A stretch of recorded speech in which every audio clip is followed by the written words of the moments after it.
प्रिय मित्रों, नमो नमः। आज हम अपने इस वीडियो में कक्षा 6 की संस्कृत की पाठ्यपुस्तक आमोदिनी के अष्टम पाठ उत्तराखंड से इतिहासकार के अभ्यास प्रश्नों का हम आज अध्ययन करेंगे। हमने अपने पिछले वीडियो में इस पाठ के हिंदी अनुवाद का अध्ययन किया था। आज हम प्रारंभ करते हैं प्रश्न अभ्यास को। पहला प्रश्न है प्रश्नानाम उत्तराणि लिखत। तो इसका उत्तर हो जाएगा, पहला प्रश्न है शिव प्रसाद डबराल चारण का अभवत। शिव प्रसाद डबराल चारण कौन थे, उनके बारे में लिखना है। तो शिव प्रसाद डबराल चारण प्रख्यात साहित्यकार थे। शिव प्रसाद डबराल प्रसिद्ध साहित्यकार थे, संपादक थे, पुरातत्ववेत्ता थे, इतिहासकार थे, ज्योतिर्विद थे, भाषा के ज्ञानी थे और प्राचार्य थे। तो अभवत ये आप इसका उत्तर लिख सकते हैं। प्रश्न संख्या ख है चारण से जन्म कदा अभवत। चारण का जन्म कब हुआ था? तो चारण से जन्म 1912 तमे ख्रीष्टाब्दो ईस्वी सन में नवंबर मास से द्वादश दिनांके अभवत। नवंबर महीने की 12 तारीख को हुआ था। तो आप समझ सकते हैं कि 12 नवंबर 1912 ईस्वी में। ग है शिव प्रसाद डबराल स्वस्य चारण नाम कथम सार्थकम अकरोत। शिव प्रसाद डबराल जी ने अपने नाम चारण को, जो चारण उनका लगा उनके नाम के आगे, तो उन्होंने उसको सार्थक किस प्रकार किया? शिव प्रसाद डबराल वीर रस प्रधान काव्य लेखनेन पुरातात्विक भ्रमणम कृत्वा च स्वस्य चारणानाम सार्थकम अकरोत्। शिव प्रसाद डबराल जी वीर रस से प्रधान काव्य लिखते थे और अपनी पुरातात्विक जो भ्रमण करते थे उन्हीं के कारण उनका नाम चारण सार्थक हुआ। हमारा प्रश्न है शिव प्रसाद डबराल स्वजीवने कानि कार्याणि अकरोत्। शिव प्रसाद डबराल जी ने अपने जीवन में क्या क्या कार्य किए? तो शिव प्रसाद डबराल अनेकानेक काव्य नाटकादिकानि अलिखत। शिव प्रसाद डबराल जी ने अनेक काव्य नाटक आदि लिखे।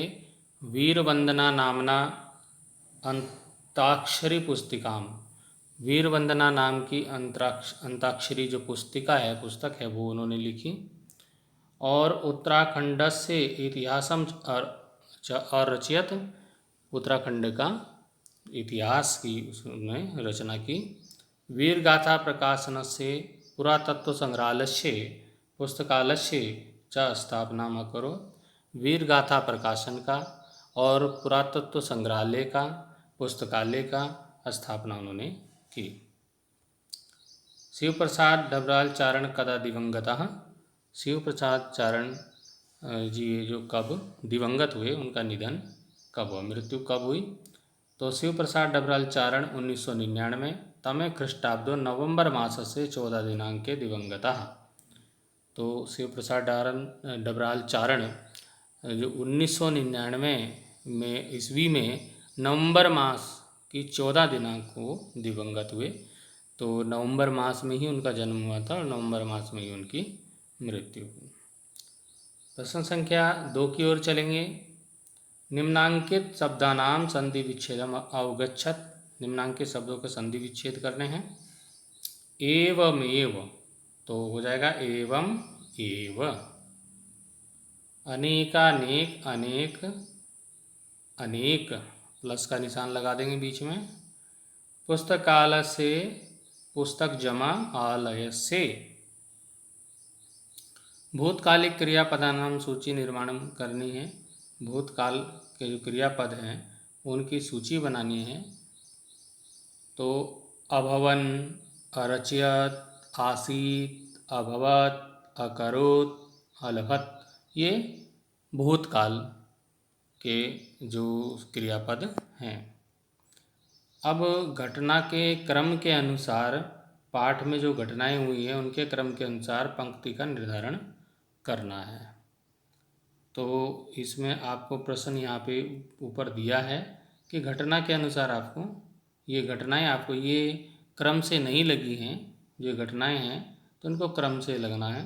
तो सबसे पहले तो पाठ में ये घटना आई है कि उत्तराखंड से रत्न प्रसूता धरा अस्ति।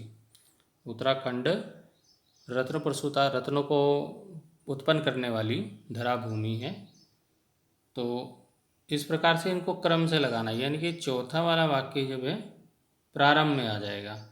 तो इसी क्रम क्रम यहाँ पे लगाया हुआ है, आप यहाँ देख सकते हैं। इसका उत्तर यहाँ से लिख सकते हैं, उत्तराखंडः रत्न प्रसूता धरा अस्ति। और दूसरा क्रम पे आ जाएगा, अस्य पिता कृष्णदत्त डबराल कर्तव्यनिष्ठ प्रधानाध्यापक आसीत। तीसरे नंबर पे आएगा, सा एक विंशति खंडेषु उत्तराखंड से इतिहासम अलिखत। उन्होंने उत्तराखंड का इतिहास एक विंशति खंड में लिखा। अतएव जने अतः लोग उनको इनसाइक्लोपीडिया ऑफ उत्तराखंड अपि उच्यते, इनसाइक्लोपीडिया ऑफ उत्तराखंड भी बोलते हैं। तो ये जो वाक्य हमने यहाँ, ये वाक्य जो दिए हुए थे यहाँ पे, ये क्रम से नहीं है।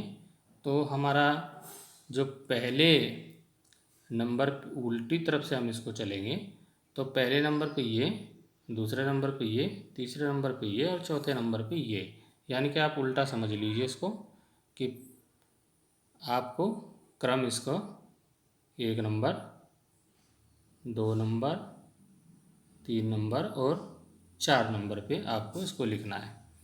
तो इस प्रकार से आप इसको कर सकते हैं। प्रश्न संख्या जो 5 है हमारा, यह है पठन्तु अवगच्छन्तु। इसको पढ़ना है, अपने आप इसको समझना है, ये स्वयं आपको करना है। तो इसको लिख लीजिए, अपनी कॉपी में लिख करके आप इसको क्या कर सकते हैं, आप इसको याद कर सकते हैं, उनकी रचनाओं का नाम याद करते हैं। जैसे पंडित लोक रत्न पंत गुमानी, अब इन्होंने कौन सी रचनाएं लिखी, गंगा शतकम, जगन्नाथ अष्टकम, अंग्रेज राज्यवर्णम।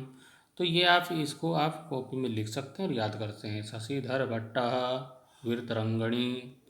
तो ये इन उत्तराखंड के प्रमुख संस्कृत साहित्यकार हुए हैं और ये उनकी प्रमुख कृतियाँ, उनकी प्रमुख रचनाएं हैं। तो जैसे हरे कृष्ण दुर्गादत्ती है, तो सप्त श्लोकी रघुवंशम इन्होंने लिखा। और ऐसे ही पंडित सदानंद डबराल हैं, तो उन्होंने नर नारायणीयम, रासविलासः और दिव्य चरितम लिखा। इसके बाद भरत ज्योति कराए, तो मानवोदय और रामायण प्रदीपम इन्होंने लिखा है। और आचार्य बालकृष्ण भट्ट, इन्होंने कनक वंश और महाकाव्यम लिखा है। अब आचार्य उर्विदत्त डंगवाल जी ने एडवर्ड वंश महाकाव्यम लिखा है।